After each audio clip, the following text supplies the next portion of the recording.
जय हिंद सभी को, आप सभी का हमारी एक नई वीडियो में बहुत बहुत स्वागत है। आज जो हम बात करने जा रहे हैं वही एमटीएस की बात करेंगे, लेकिन आपके पिछली वीडियो में काफ़ी डाउट्स आए थे, तो उन सभी डाउट्स को आज हम क्लियर करने वाले हैं कि एज कितनी रहने वाली है। सबसे पहले ये डाउट आया था।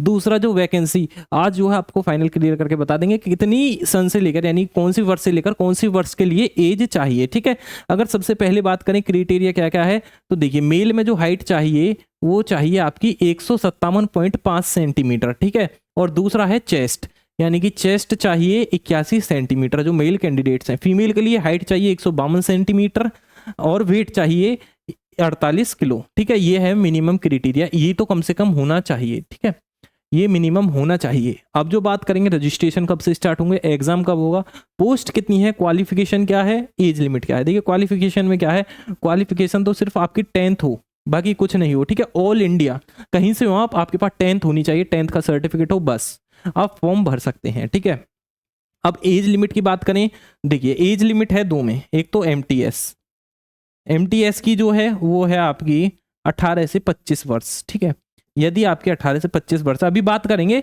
सन में कौन सी होनी चाहिए। ठीक है, ईयर में। और हवलदार की आपकी चाहिए हवलदार। ठीक है, दो कैटेगरी में निकलता है हमेशा इसका एग्जाम, एक हवलदार और एक एमटीएस। 18 से 27 वर्ष हवलदार। ठीक है, ये कुछ आपकी एज लिमिट है इनकी दोनों की। अब आगे बात करते हैं, आगे बात करें, अगर आपको कोई अब भी डाउट लगता है तो इस नंबर पर पूछ सकते हैं। ठीक है, और थोड़ा सा बता दें आपको, जब बाद में बताएंगे इसके बारे में, एमटीएस का प्रोसेस क्या होता है, एमटीएस का प्रोसेस क्या होता है उसके बारे में बात करते हैं, देखेंगे। देखिए प्रोसेस होता है इसका इस प्रकार होता है, जो एमटीएस वाले होते हैं सबसे पहले वो देते हैं सीबीटी, यानी कि सीबीटी का मतलब होता है कंप्यूटर बेस्ड एग्जाम। जो कंप्यूटर पे एग्जाम होता है, एमसीक्यू लगाने होते हैं, उसमें आपको सही आंसर लगाना होता है, वो देना होता है। अगर आप उससे पास कर जाते हैं एमटीएस वाले, तो वो जाते हैं सीधे फिर डीबी के लिए, यानी कि डॉक्यूमेंट वेरिफिकेशन के लिए। अगर ऐसा नहीं होता, अगर आपने हवलदार में भरा है, अगर हवलदार में भरा है तो क्या करेंगे आप, सबसे पहले देंगे सीबीटी, फिर देंगे पीईटी यानी कि फिजिकल एफिशिएंसी टेस्ट। ठीक है, फिर उसके बाद डीबी होता है हवलदार वालों का। हवलदार में एक फिजिकल फालतू होता है, बाकी और कुछ नहीं होता। ठीक है, सेम दोनों का पैटर्न बिल्कुल सेम है, सिर्फ हवलदार में फिजिकल फालतू है। ठीक है, तो फिजिकल का टाइम रुक जाता है। क्या करते हैं, सबसे पहले हवलदार का रिजल्ट निकाल देते हैं। ठीक है, एमटीएस का रिजल्ट इस प्रकार आता है, सबसे पहले तो आता है हवलदार का। ठीक है, हवलदार का रिजल्ट निकालने के बाद वो उनका फिजिकल कराते हैं। ठीक है, फिर वही इसका कंप्यूटर बेस्ड जो एमटीएस का एग्जाम होता है उसे हवलदार से रिलेट करके दोनों का डॉक्यूमेंट वेरिफिकेशन एक साथ कर देते हैं। ठीक है, कुछ इस प्रकार होता है, इसमें यही 3 क्राइटेरिया हैं। अब आगे बात करें कि फॉर्म भरने के लिए आपके पास क्या क्या रिक्वायर्ड डॉक्यूमेंट्स होने चाहिए। सबसे पहले तो आपके पास हो आधार कार्ड। ठीक है, वो तो होता ही है। फिर हो 10th की मार्कशीट, अगर उससे ऊपर है तो कोई दिक्कत नहीं, बाकी 10th की तो हुई। डोमिसाइल सर्टिफिकेट होना चाहिए, फोटो हो और साइन हो आपके। ठीक है, इतना तो बहुत आसान है, साइन तो हर कोई कर सकता है। अब देखिए मार्कशीट, जो इसमें ये इंपोर्टेंट क्यों करा है, जो भी आपकी डिटेल है, डिटेल इस पे डिपेंड रहेंगी मार्कशीट पे। ठीक है, जो आपका नाम है वो मार्कशीट के अकॉर्डिंग हो, डेट ऑफ बर्थ मार्कशीट के अकॉर्डिंग हो, फादर्स नेम मार्कशीट के अकॉर्डिंग हो, मदर्स नेम मार्कशीट के अकॉर्डिंग हो। ठीक है, और जो है आपका मार्कशीट में कोई भी प्रॉब्लम नहीं होनी चाहिए। ठीक है, सब कुछ मार्कशीट के अकॉर्डिंग होना चाहिए, ये बात ध्यान रखें, इसमें इंपॉर्टेंट है। अगर आपका कोई भी चीज़ गलत है, अगर मार्कशीट में आपने कोई भी चीज़ अगर प्रॉब्लम हुई तो आप सभी डॉक्यूमेंट्स में चेंज करवाएं, मार्कशीट में ना ही करवाएं तो ही बढ़िया है। और एक जो है दूसरा सॉल्यूशन ये है, या फिर आप उसका नो ड्यूज सर्टिफिकेट बना लें। ठीक है, नो ड्यूज सर्टिफिकेट, तो नो ड्यूज से क्या हो जाएगा कि उससे कोई प्रॉब्लम नहीं होगी, उसे आप दिखा सकते हैं तो चल जाएगा आपका। ठीक है, मार्कशीट का वो प्रॉब्लम को दूर कर देगा। क्लियर है, अब आगे बात करते हैं, आगे बात करते हैं फीस के बारे में और एज के बारे में। देखिए सबसे पहले अगर एज बताएं, जो एमटीएस वाले हैं, ये काफी डाउट आए थे कि ईयर में बताओ कितनी कितनी होनी चाहिए।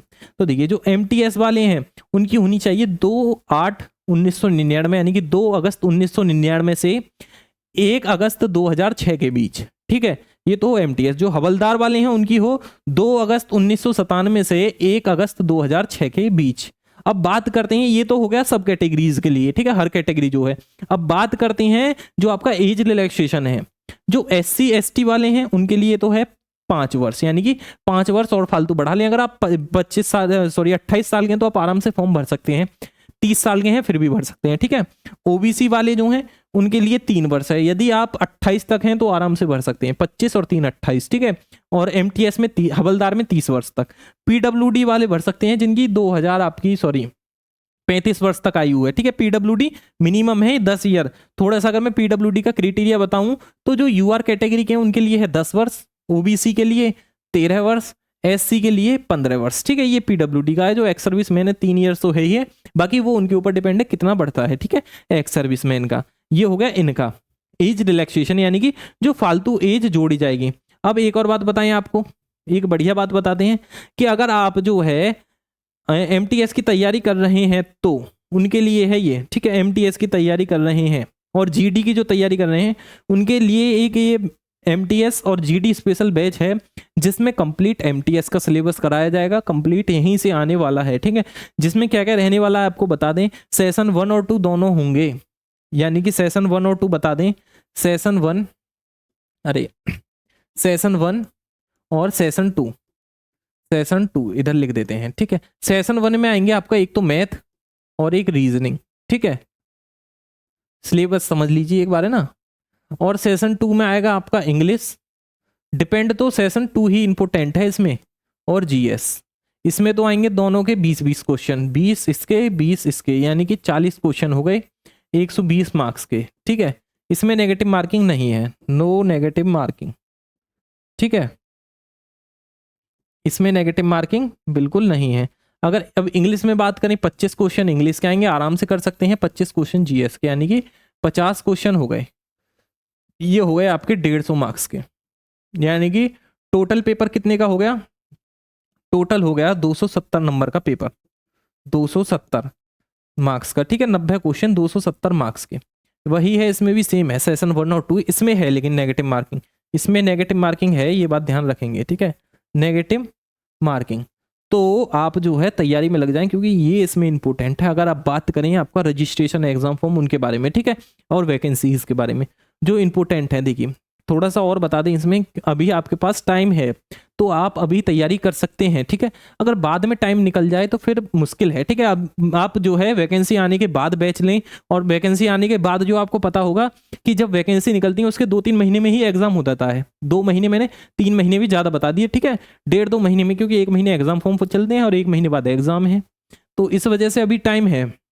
अभी आपका मानकर चलिए आपके पास 6 से 7 महीने आराम से हैं, आप आराम से तैयारी कर सकते हैं। इसमें आपको जो है सेशन 1 और 2 और एग्जाम तक वैलिडिटी मिलेगी, और उससे फालतू भी बढ़ा देंगे, कोई दिक्कत नहीं है अगर आप कहेंगे तो, ठीक है। आपकी वैलिडिटी बढ़ जाएगी। क्लास नोट्स मिलेंगे, कंप्लीट रिकॉर्डेड क्लास आपको पहले से ही मिल जाएंगे अगर आप देखना चाहते हैं। डाउट क्लास मिलेंगी आपको, ई बुक मिलेंगी, और जो लेटेस्ट पैटर्न है, जो यानी कि अब जो है पैटर्न बदल दिया है ना एमटीएस में, तो उस पैटर्न पे आपका पढ़ाया जाएगा। 1 फरवरी 2024 से, यानी कि 2 दिन बाद आपका इसका रजिस्ट्रेशन होंगे स्टार्ट, ठीक है। और बैच जो है आपका हो जाएगा, रजिस्टर आप कर सकते हैं। फीस है इसकी 599 रुपये, यानी कि 600 रुपये, ठीक है। और इसमें आपका जो है कॉन्टैक्ट नंबर ये रहा, अगर आपको कोई डाउट है तो दूसरा ये रहा, दोनों में से आप किसी भी नंबर पर कॉन्टैक्ट जो है करके पूछ सकते हैं, ठीक है। बैच में डाउट हो, कोई क्वेरी हो, कुछ समझ में ना आ रहा हो, ठीक है, वो पूछ सकते हैं। एज से लेकर कोई प्रॉब्लम हो आपको, आप वो भी पूछ सकते हैं। क्लियर है। और ये बैच कहाँ मिलेगा आपको, डिस्क्रिप्शन में नीचे लिंक है, वीडियो के नीचे डिस्क्रिप्शन खुलता है ना, वहां पर लिंक है कंपटीशन गुरु ऐप, या फिर आप प्ले स्टोर पर जाकर सर्च कर दें कंपटीशन गुरु ऐप, तो वहां मिल जाएगा, उसे आप डाउनलोड कर लें और वहां आराम से आप पहले डेमो देखें, जितने भी इसके डेमो है ना वो देख लें, वो समझ में आए उसके बाद ही बैच लें। पहले डेमो देखें, बिना डेमो के कुछ ना करें, ठीक है। हाँ जी, अब थोड़ा सा बता दें, देखिए ये रहा नंबर, अगर आपको कोई क्वेरी है तो यहाँ आप व्हाट्सएप करके पूछ सकते हैं, ठीक है। व्हाट्सएप पर मैसेज कर दें और ऐप डाल दें प्ले स्टोर पर, कंपटीशन गुरु ऐप, ठीक है। जैसा ही लोगो है सीजी का आ जाएगा, एक लोगो ऐसा बना हुआ है स्काई ब्लू कलर में, आप देख सकते हैं। डिस्क्रिप्शन में सीधा उस लिंक को दबा दें, वहीं खुल जाएंगे, ठीक है। डेमो देखें, और आप किसी भी अदर वैकेंसी की तैयारी कर रहे हो तो वहां आपको सभी के बैच मिल जाएंगे, जिस भी आप वैकेंसी की तैयारी कर रहे हैं, ठीक है।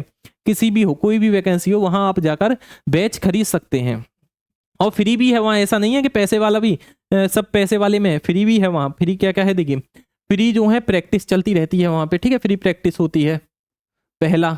दूसरा ई बुक है वहाँ पे, यानी कि बुक्स जो है फ्री, और फ्री पीडीएफ है, एक है वहाँ आपका जॉब सेक्शन, यानी कि कोई भी नौकरी आती है ना, लेटेस्ट नोटिफिकेशन आता है किसी भी वैकेंसी का, वो आपको वहाँ मिल जाएगा। और एक है इंक्वायरी, अगर आपको कोई डाउट है या कोई प्रॉब्लम है, कुछ समझ में नहीं आ रहा, तो आप वो भी फ्री पूछ सकते हैं, ठीक है। ऐसा नहीं है कि पैसे देने पड़े, फ्री पूछिए।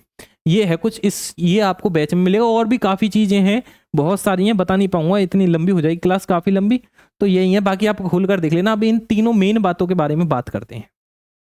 सबसे पहले रजिस्ट्रेशन होंगे आपके स्टार्ट मई में और चलेंगे जून तक, यानी कि मई जून 2 महीने, आप 1 महीने आपका रजिस्ट्रेशन रहने वाला है। यानी कि 1-2 मई से समथिंग स्टार्ट हो जाएंगे और लगभग 1-2 जून तक ही चलें, 2-4-5, ठीक है, 1 महीने ही चलेंगे यानी कि रजिस्ट्रेशन। एग्जाम की बात करें तो जुलाई का टाइम मिल जाएगा आपको, अगस्त में आपका एग्जाम हो जाएगा, बिल्कुल सेम वही पैटर्न है।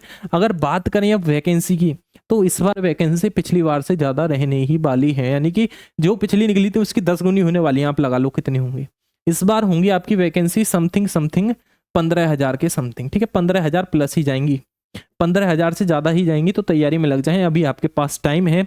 बाकी अगर आपको कोई भी डाउट है तो आप हमें कमेंट करके बता दें, ठीक है, हमें ये डाउट है तो वो आपका हम सॉल्यूशन कराएंगे। बाकी आज की क्लास, आज की जो वीडियो है इतना ही रखेंगे। अगर आपको और कुछ भी जानना है एमटीएस के बारे में, या फिर और कोई नोटिफिकेशन आता है एमटीएस से, तो वो आपको हमारे चैनल पर सबसे पहले मिल जाएगा। बस आप चैनल को सब्सक्राइब करके रखें एक तो, ठीक है, एक बात ये है। और दूसरा, अगर आपको कोई डाउट है तो आप हमें कमेंट करके पूछ लें। आज की वीडियो में इतना ही, तो धन्यवाद सभी को। अब नेक्स्ट वीडियो में मिलेंगे। अगर आपको एमटीएस की कट ऑफ जाननी है, सिलेबस जानना है, सब हमारे चैनल पर अपलोडेड है, वहां जाके आप चेक कर सकते हैं, ठीक है।